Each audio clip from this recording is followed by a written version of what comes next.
আজ ভাবলাম চলো বানিয়ে ফেলা যাক নিরামিষ সাবেকি কিছু রান্না। তার জন্য প্রথমেই মটর ডালটাকে ভালো করে ধুয়ে নিয়ে জলে কিছুক্ষণ ভিজিয়ে রাখলাম। তারপরে সেটাকে আদা কাঁচা লঙ্কা দিয়ে মিক্সিতে ভালো করে বেটে রাখলাম। আর সাথে নিয়ে নিলাম আলু আর বেগুন। আলুটাকে কুকারে সিটি মেরে রাখলাম। তারপরেই চলে এলাম মশলার কাছে।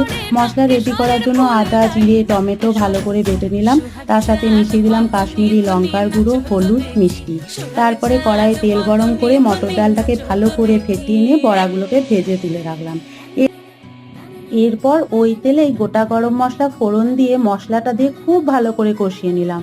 কষানোর পর তেল ছেড়ে বেরিয়ে এলেই দিয়ে দিলাম সেদ্ধ আলুগুলো। আরও কিছুক্ষণ ভালো করে কষার পর জল দিয়ে দিলাম। তারপরেই দিয়ে দিলাম বেগুনগুলো।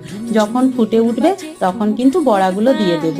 এরপর আরও কিছুক্ষণ ভালো করে নাড়াচাড়া করে কসৌরি মেথি আর ঘি ছড়িয়ে নামিয়ে দেবো। তৈরি আমাদের বেগুন দিয়ে বড়ার ঝোল। দারুণ!